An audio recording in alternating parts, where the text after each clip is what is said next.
From the entrepreneur side, rather than from the media side that I come from, how do you interpret the current state of tech in New York? How has it changed, and where do you think it's going? Because I know there are a lot of kind of grand grand projections of this is going to be the next Silicon Valley. Should it be? I'd be very curious to hear what you all think. From a hiring perspective, it is getting easier, especially engineers. As the tech community is growing, you're getting these sort of hubs of really good engineers here, like consulting agencies and other companies, bigger companies like Foursquare and Tumblr are here. And so that's bringing a lot of engineering power. And so that's, I think, been really good for hiring. I think one of the things that entrepreneurs do extremely well is they go against where everyone else is going. And so one of the things that I think is a little bit dangerous about what's happening in New York right now is that all of a sudden it's incredibly appealing to start a company, especially a web company. And I think one of the most important things early on is that you are incredibly unique and incredibly differentiated. So there's incredible benefits to this sort of massive explosion of entrepreneurship in New York. But I think that people need to continuously say, well, how am I going to do it in a completely different way? Whether that's the business that they start, the industry they're in, or just trying to sort of buck the trend somewhere else.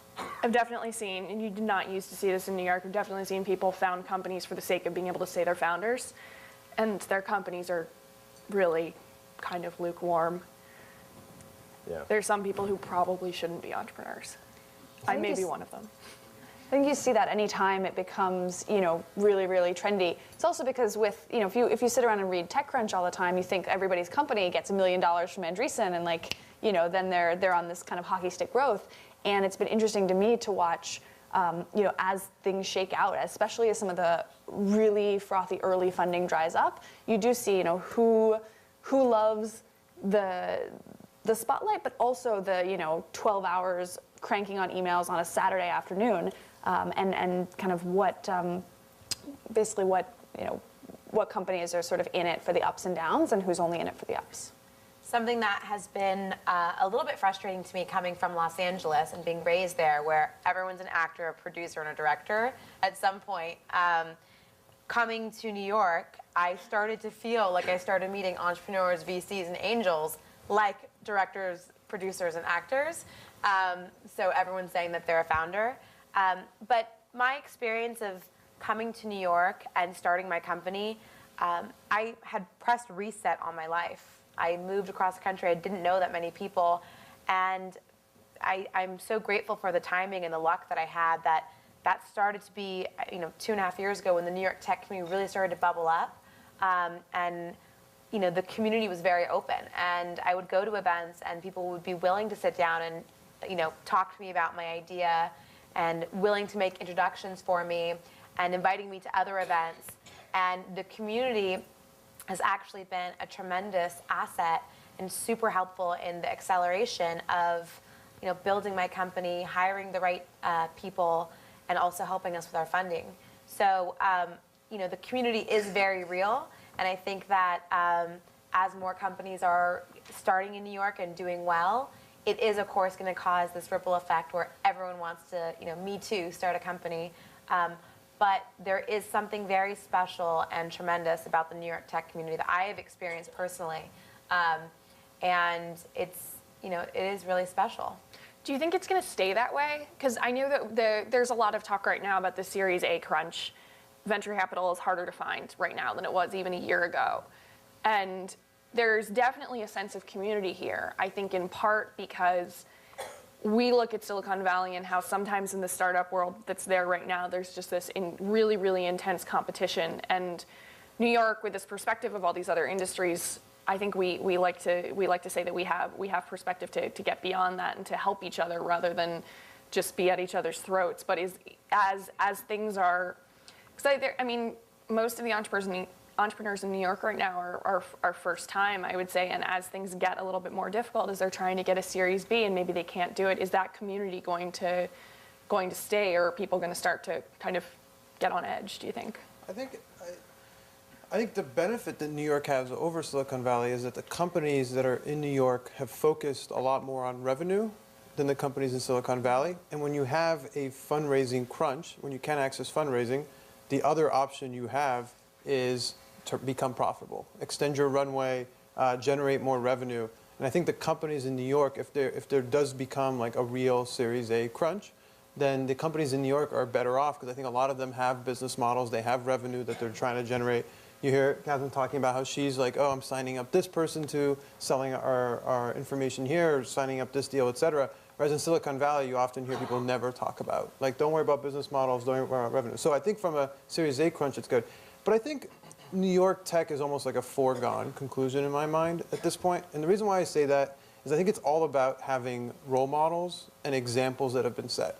A lot of people think that New York tech became big because of the sort of finance crisis that happened, and a lot of people left finance to go start startups. But the truth is, when the finance crisis happened, it's not like the super great people in finance are the ones that were let go, right? So like 10% of people who lost their jobs, those aren't the people who ended up necessarily starting companies.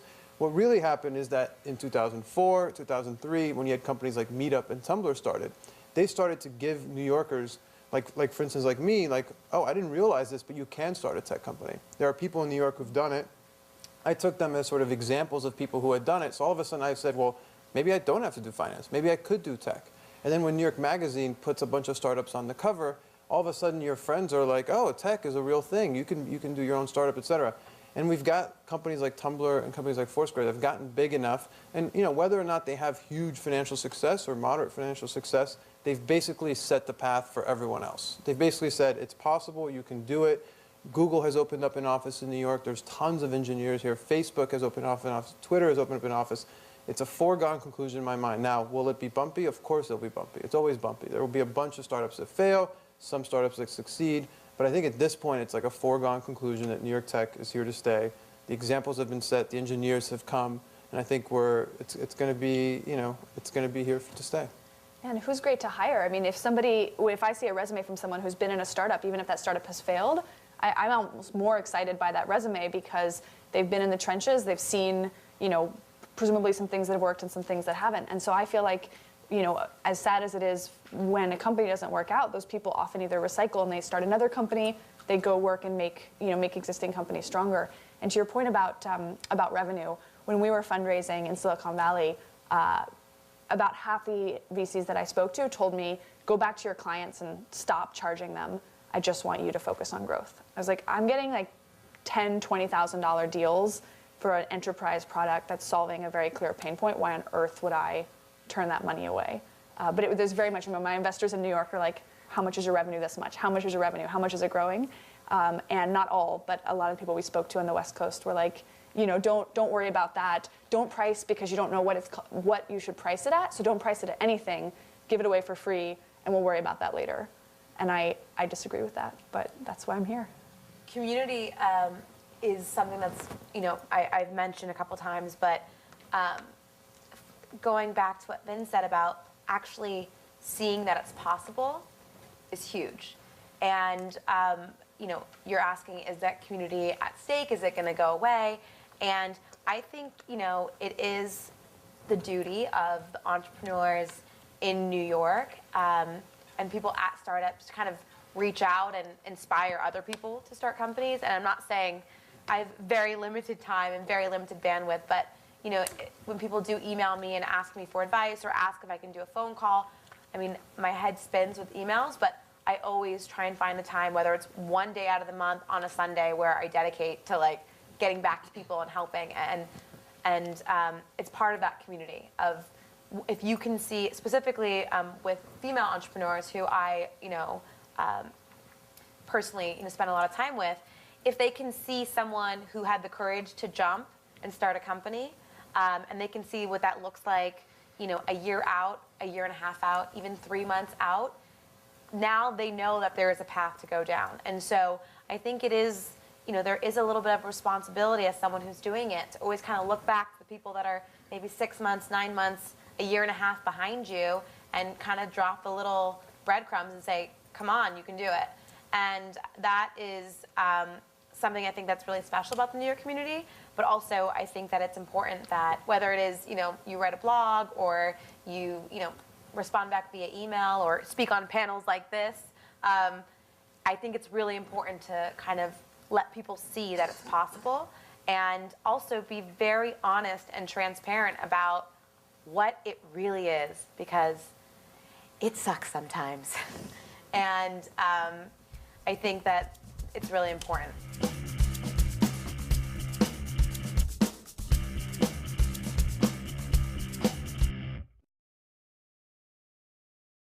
I think is a little bit dangerous about what's happening in New York right now is that all of a sudden it's incredibly appealing to start a company, especially a web company.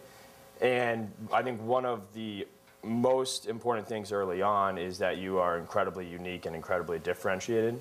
So there's incredible benefits to this sort of massive explosion of entrepreneurship in New York. Of really good engineers here, like consulting agencies and Yeah. other companies, bigger companies like Foursquare Yeah. and Tumblr are here. And so that's bringing a lot of engineering power. And so that's, I think, been really good for hiring. I think one of the things that entrepreneurs do extremely well is they go against where everyone else is going. And so one of the things that New York, but I think that people need to continuously say, well, how am I going to do it in a completely different way? Whether that's the business that they start, the industry they're in, or just trying to sort of buck the trend somewhere else. I've definitely seen, and you did not used to see this in New York, I've definitely seen people found companies for the sake of being able to say they're founders, and their companies are